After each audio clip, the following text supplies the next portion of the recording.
All right, thanks, guys. This is our post-game press conference following Long Beach State's contest with Fresno State. We're joined by Devin Askew and head coach Chris Acker. When you're ready, we'll start with a statement from Coach Acker and then open up for questions. Obviously, a very difficult loss to accept. A game we felt like and know that we should have won.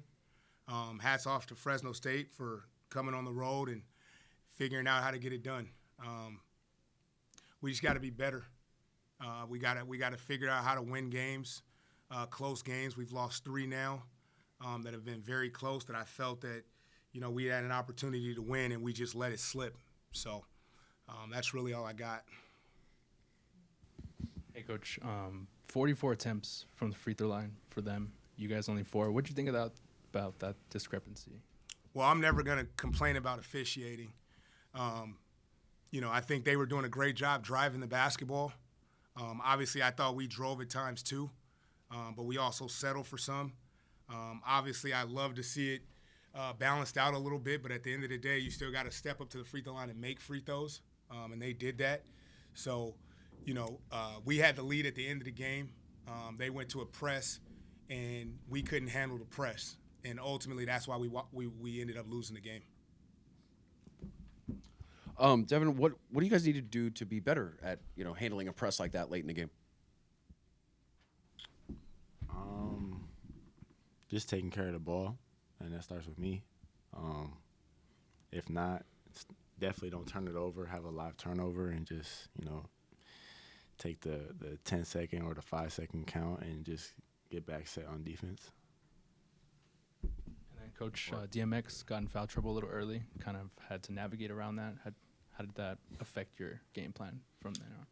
Yeah, I mean, he got in foul trouble, but I think we have good character guys that understand when a guy goes down, they got to step up and make plays. And I think Nagy, for a freshman, stepped up and hit huge threes in the first half that kept our momentum going.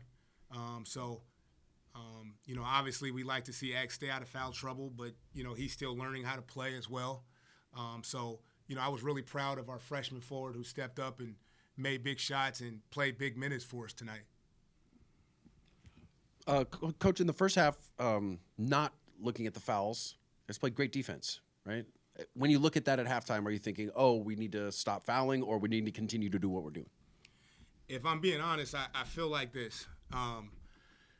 When I watch my team play, there's moments where we're playing really good defense, and then there's moments when the other team is playing really bad offense.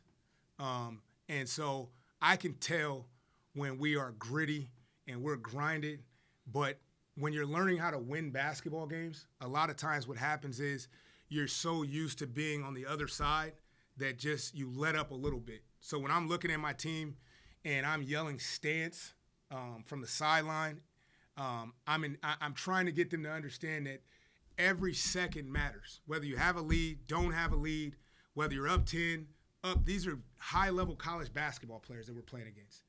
And these guys, if you give them an inch, they're going to just keep coming at you. They're not going to stop shooting. They're not going to stop coming at you.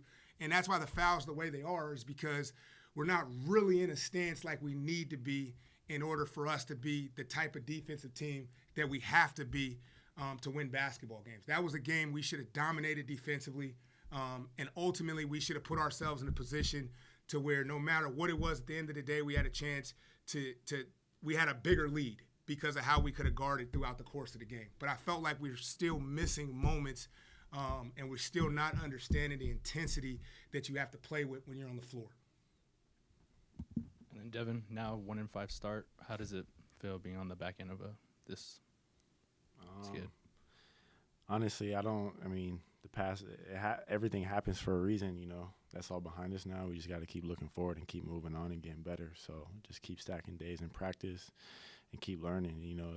It's a new group we're playing with, a whole new group of guys. We're all learning with each other, and obviously it's a new coaching staff, so we're all just building off each other and learning every single day, and that's what we'll continue to do. We're not going to put our heads down or anything, just keep moving forward. For both of you, talking about learning, even though they haven't been successful in the close games, what are you learning about this team in those clutch moments late in the game?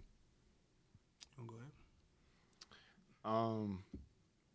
as a team in clutch moments, you know, for a lot of us, you know, at this stage, it's new to a lot of people to be in close games like that. And I think the more games we play and then the more experiences we have like tonight, we'll get better in them and we'll end up sealing the game and doing better things, and the outcome will be in our favor.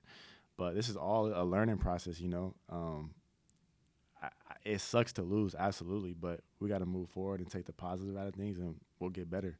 I'm not going to hang our head and die off of this game because we got 30 more games to go. Like, if we just give up now, 6 games into the season, what does that say? Like, we're not doing that. We're going to keep moving on and keep getting better and keep learning. I'd say, you know, I'm learning for our group. We have a lot of guys that didn't play basketball last year, and so the attention span in moments, understanding like, oh, there's a rebound, and we're like 2 seconds delayed on everything right now. It's like the shot goes up, we look at it, and it's like, oh, yeah, I forgot to block out. And by that time, the guy that played last year already reacted. And that's just like, we have a lot of guys that are in that situation. And so, you know, our job as coaches is to continue to show them those moments, try to pull more out of them, try to get them to concentrate, put them in those situations and practice every single day, but also give them some grace in understanding that, like, we as deep as we want to be, we're not as deep because we only have a couple guys that have played college basketball last year. And so these close games that we're in, you know, these are when I go to bed at night, I think about the duration of a game for our guys. Like 40 minutes for our guys is like a 3-hour practice. You know what I mean? So it's like that is a long time for guys that didn't play basketball last year to concentrate in a game, right? And the beautiful thing is we go to Vegas in a couple days and we play in a tournament, so we get 3 games in 3 days, so we get to get more acclimated to games. You know, the bad thing about that is we don't get enough practice and we don't get enough film sessions to show them where we're making these mistakes and where we're delayed. So, like Dev said, I mean, I'm a huge proponent. I told the guys I'm a huge proponent in the process. And I believe God has me here for a reason. I believe we put this team together for a reason. I believe in what we're doing. I believe in this program. And I know the direction that we're heading. And we're building character. We're building men. And these guys want to be good. They want to represent this city. So we have to just continue to grind it out and figure it out. And I know that this is going to turn around because I know the character of the men in the locker room and the staff that I put together. Coach, you talked a little bit about this in your last answer, but 3 games in 3 days coming up next. What are some of the advantages that you see coming in out of that stretch for where this team is right now?